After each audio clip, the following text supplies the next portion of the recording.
Shopee COD, Shopee COD, Bayar langsung di tempat. Shopee COD, Shopee COD, pasti dijamin aman. Pakai Shopee COD.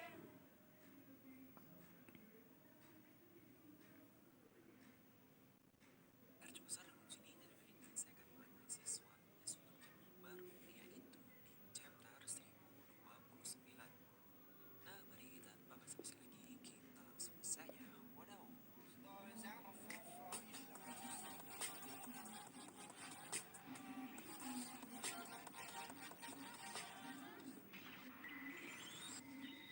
Nah, seperti biasa, sebelum lanjut video ini jangan lupa untuk subscribe dan juga nyalakan bel notifikasi ya, karena kalian tidak akan tertinggal informasi menarik seputar One Piece hanya di channel Review Nomi. Pastikan sebelum kalian komen atau apapun, kalian menonton video sampai habis, jadi tidak ada informasi yang miss dan juga yang setengah-setengah. Dan buat kalian juga yang ingin join membership di Review Nomi, kalian bisa langsung klik tombol join di sebelah tombol subscribe. Oke, kali ini kita akan kembali membongkar tuntas One Piece chapter terbaru, yaitu di chapter 1029 kemarin. Dan buat yang belum tahu alur ceritanya seperti apa, ya biar sehati dengan saya lah di pembahasan video ini aja. Kalian bisa langsung nonton ke video review terlebih dahulu ya. Nah, seperti biasa, kita akan mulai dari cover request terlebih dahulu.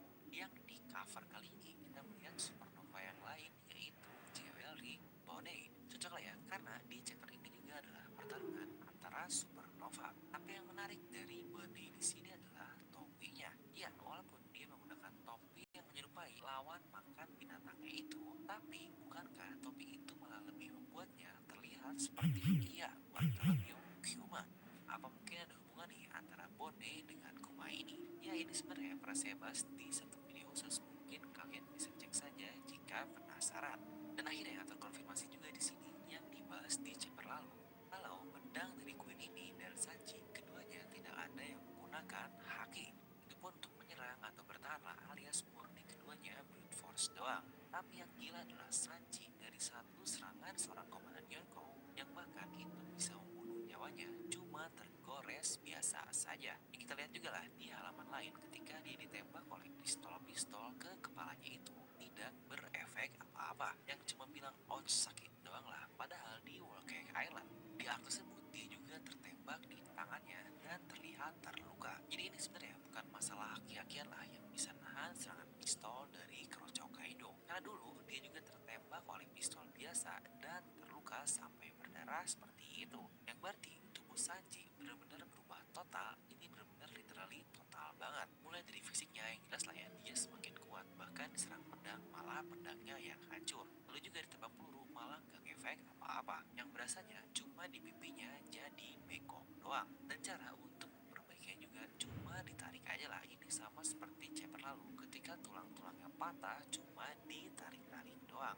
Walaupun dijelaskan oleh Queen terkait exoskeleton, kemampuan penyembuhan khusus, tapi sejujurnya saya masih belum menemukan hal yang masuk akal. Kenapa dia bisa berubah secara tiba-tiba, yang notabene dari Whole Cake Island ketika dia terluka dan sampai sekarang ini itu kurang dari waktunya 1 bulan loh. Ingat Luffy ketika dia datang ke Wano Kuni sampai perang Onigashima ini aja cuma berjarak 2 minggu saja. Itu pun dengan asumsi sudah berjalan beberapa hari ketika perjalanan ke Whole Cake Island dari Zou dan yang lain-lainnya sampai melawan Big Mom dan balik ke Wano Kuni lagi. Makanya tadi saya bilang saya mengambil asumsi itu butuh waktu 1 bulan. Jadi hanya dalam 1 bulan saja tubuh Sanji berubah sangat drastis sekali seperti yang saya bilang di sinilah. Makanya saya bilang tidak logis sekali. Akhirnya ditunjukkan juga oleh Oda melalui Chopper yang seorang dokter. Dia pun kebingungan kok Sanji bisa seperti itu. Yang notabene untuk manusia normal itu hal yang sangat mustahil.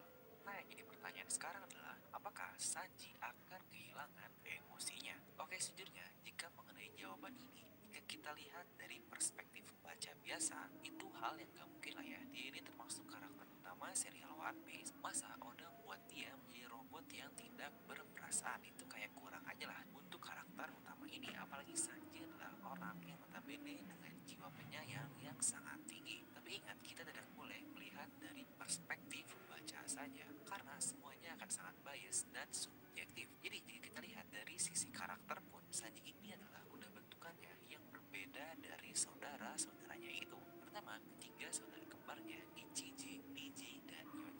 lahir bersamaan lah dan yang terkena genetis juga akibat mutasi itu. Pertama, yang jelas dari kecil saja, tubuh Sanji ini adalah tubuh manusia normal dibandingkan saudaranya itu. Sejujurnya, alasan kenapa dia bisa normal pun itu sudah terjawab di manganya. Ketika ibu dari Sanji yang rela minum obat-obatan untuk menggagalkan modifikasi anak-anaknya itu. Dan cuma Sanji lah satu produk yang berhasil menjadi manusia biasa, ya setidaknya pada saat kecil itu. Lalu jika kita lihat lagi, alisnya pun untuk Sanji ini berbeda sendiri dibandingkan yang lainnya, alias berarah terbaliklah dengan keempat saudara yang lainnya. Yang pastinya itu ada hal lain yang Oda buat kenapa buat Sanji sangat berbeda. Yang lagi-lagi itu akan berhubungan dengan Sanji yang tidak akan menjadi monster tidak berperasaan seperti saudara yang lainnya. Dan lagi-lagi pembahasan mengenai Sanji yang ini sudah pernah saya bahas lah di video lain. Lalu untuk pertanyaan kedua adalah Sanji bingung apa yang membuatnya berubah seperti sekarang ini. Dia harus mencari tahu apa yang men-trigger tubuhnya menjadi seperti itu. Nah, kalau menurut saya pasti ini ada hubungannya dengan yang namanya Red Sweet banget. Karena dari Ark Rocket Island ke sekarang itu yang tadi saya bilang notabene cuma berjalan. So halo guys, balik lagi sama kuliah sore. Oke, ini adalah Samsung Galaxy Tab S7 dan ini adalah Huawei MatePad 11. Di masa-masa pandemi kayak gini, kebutuhan orang itu udah makin banyak ya. Mulai dari kebutuhan buat kerjaan atau sekolah sampai adanya kebutuhan untuk hiburan. Nah, makanya pasar tablet ini tuh lagi rame-ramenya dan tablet juga merupakan salah satu solusi yang bisa memenuhi kebutuhan itu. Nah, makanya di video kali ini aku bakal compare kedua tablet rasa PC yang keduanya ini sama-sama menarik ya dan bakal kita bahas di video kali ini. Video kali ini nggak akan fokus ke masalah spesifikasi lagi ya.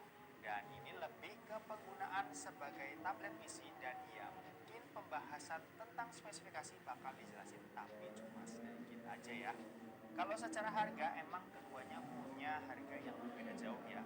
MatePad 11 ini kalau kalian cari di official store-nya ini sekarang cuma Rp799.000. Terus ada juga varian warna baru olive green dan punya kapasitas yang lebih gede juga atau yang 256 GB yang dibanderol dengan harga Rp8.299.000. Sementara itu kalau buat Tab S7 ini di pasar online dijual dengan harga 11 jutaan. Untuk spesifikasi secara singkat ya gini ini. Secara garis besar keduanya ini memang punya SoC yang mirip ya. Bedanya ya di sini untuk sistem operasi di mana Tab S7 ini pakainya Android 11 dengan basis One UI 3.1.1. Sementara kalau MatePad 11 ini udah pakai OS buatan mereka sendiri yaitu adalah Harmony OS 2.0. Untuk tampilan jelas keduanya punya perbedaan di mana kalau kita lihat di sini Tab S7 ini punya dua mode. Keseruan kurang lah, dimana hal baru yang saya temukan selama sebulan itu hanyalah menggunakan Red Swiss saja. Dan dari kata-kata saya juga, yang dia merasa aneh setelah menggunakan Red Swiss ini, itu akan menjawab trigger yang dia katakan sendiri. Dan muncullah pertanyaan yang ketiga, jika saja kembali menggunakan Red Swiss-nya, apakah modifikasinya akan semakin sukses dengan dia kehilangan perasaannya atau ada hal lain? Nah ini nih yang menurut saya sangat menarik. Mungkin kalian bisa kasih pendapat kalian lah di kolom komentar. Dan sejujurnya mengenai power up mendadak dari Sanji ini yang sangat kuat lah pastinya akan muncul pro dan kontra yang luar biasa karena tidak biasa dengan hal instan power up semacam ini untuk serial One Piece. Jadi kesannya kayak licik banget lah Sanji ini nggak dapat upgrade yang instan kayak gini padahal sebelumnya dapat upgrade instan juga seperti Red Sweet sekarang ya juga dengan ke upgrade. Aduh, lagi-lagi di sini kita melihat Kid benar-benar dalam kondisi yang buruk sekali. Mukanya sampai mendarah-darah seperti itu. Padahal awal pertama tidak sampai seperti itu.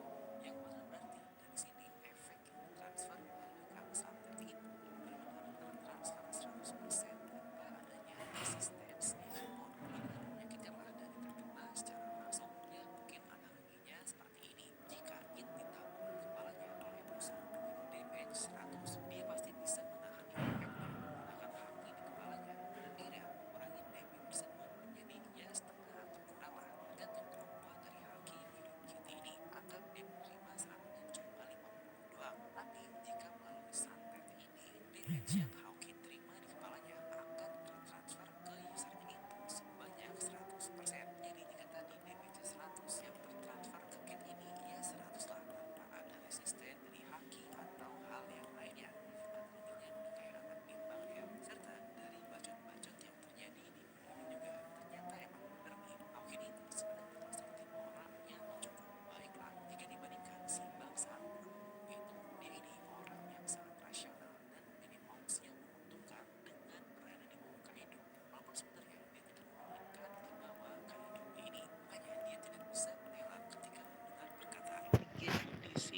Ya sebenarnya dibilang rasional ya enggak juga sih, karena itu dari ramalan. Tapi itu kan rasional menurut Hawkins. Jadi jika ada opsi 75% hidup jika dia harus bergabung dengan Kaido, atau 75% mati jika dia melawan Kaido. Udah naluriah lah bagi kita juga manusia akan memilih opsi yang lebih menguntungkan kan. Yang sejujurnya percakapan kedua orang ini benar-benar percakapan yang tingkat tinggi yang menurut saya orang ini sangat hebat dalam membuat suatu narasi. Percakapan untuk membuktikan mana yang akan sukses ke depannya. Makanya saya bilang di review juga ini benar-benar bacot-bacot Nomi atau mungkin bacot no jutsu dari Naruto di-upgrade lah ke One Piece ini karena analogi di belakangnya benar-benar sangat mantap sekali. Lagi-lagi rasionalitas manusiawi yang tadi saya bilang itu ada hubungannya dengan dunia nyata. Contohlah, jika kalian punya opsi untuk hidup menjadi seorang karyawan perusahaan dengan kerja 9-5 lah setiap hari, tapi terjamin dengan gaji yang kita dapat tiap bulannya. Walaupun kalian tidak menyukai rutinitas tersebut, tapi disandingkan dengan membuka suatu usaha yang kemungkinan gagalnya jauh lebih besar lah, tidak pasti, tapi itu adalah hal yang berpotensi akan kalian sukai. Normalnya, orang akan memilih opsi yang pertama walaupun dia tidak suka, tapi dia akan memilihnya karena jelaslah kita pasti cari aman. Sama seperti Hawkins di sini, dia yang memilih memfollow Kaido walaupun dia tidak suka karena lagi-lagi dia ini cari aman. Tapi biasanya orang-orang yang melawan arus seperti killer atau contoh lah pebisnis yang tadi saya bilang, mereka akan menang besar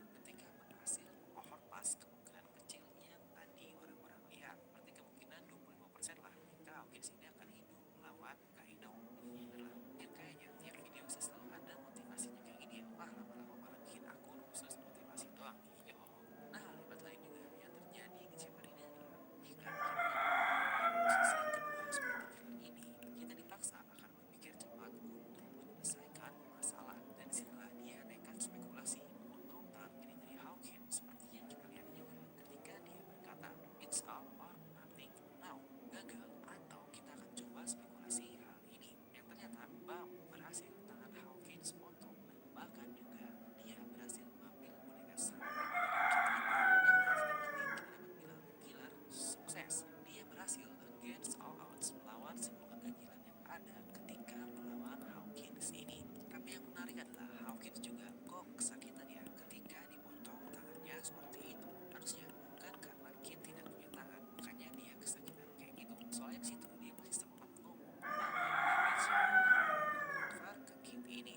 Berarti sepertinya ada batasan-batasan tertentu dari santet milik Hawkins ini. Contohnya ketika tubuh aslinya ikut berubah seperti ada yang dipotong atau apapun, dia tetap akan merasakan damage-nya walaupun user yang disantet pun akan merasakan hal yang sama. Ya selamat datanglah untuk Hawkins ke tim gak bisa cebok anjay. Dan akhirnya killer menang setelah Hawkins tidak lagi menyandra kaptennya. Nah dari sini banyak juga yang bilang nih kalau Hawkins adalah supernova yang paling lemah karena kalah dari killer di sini. Waduh, sejujurnya saya tidak setuju dengan pernyataan itu sih. Yang dilawan Hawkins ini killer loh bos. Killer karakter yang bahkan Oda sepantarkan atau paralelkan dengan Babang Zorojuro. Ya walaupun Zoro lebih kuat lah karena menang melawan Kamazo kan. Tapi level kemampuannya tetap yang teratas di antara para supernova ini. Karena toh akhirnya Oda sendiri membuat 5 orang itu saja yang berhadapan langsung dengan 2 orang Yonko. Di mana 2 diantaranya adalah non kapten, yaitu Killer dan juga Zoro. Untuk Zoro jelas lah ya, dia ini orang kepercayaan karakter utama serial One Piece yaitu Luffy. Lah Killer, dia ini cuma wakil kapten dari banyak laut lain juga yang bukan karakter utama. Makanya saya bilang Oda emang membuat paralel yang kuat di antara keduanya. Jadi menurut saya tidaklah aneh jika Killer ini sangat-sangat kuat sekali. Dia di sini terlihat terluka parah pun karena luka tarung melawan Yonko plus menerima serangan karena tidak bisa menyerang Hawkins saja. Nah sekarang kita masuk ke pembahasan kartu dari Hawkins. Karena dengan kalahnya Hawkins di sini, yang berarti perannya sudah berakhir lah di Arc Wano Kuni. Tapi menurut saya masih ada beberapa hal atau plot yang belum selesai terkait Hawkins ini. Pertama, terkait dia yang bilang dia punya kartu untuk meningkatkan kemampuan seseorang di luar batas limitnya. Yang dia katakan ketika bertarung melawan Luffy dan juga Zoro. Dan dari kartu terakhir yang dia ambil yaitu The Tower, kartu dengan perubahan besar yang mengubah penguasa lama. Jika dari kata-kata Hawkins di chapter ini juga, dia bilang Kaido dan Big Mom berkuasa dalam waktu yang cukup lama, yang berarti itu sudah saling tersurat sekali dengan isi kartu dari The Tower ini. Lalu arti lainnya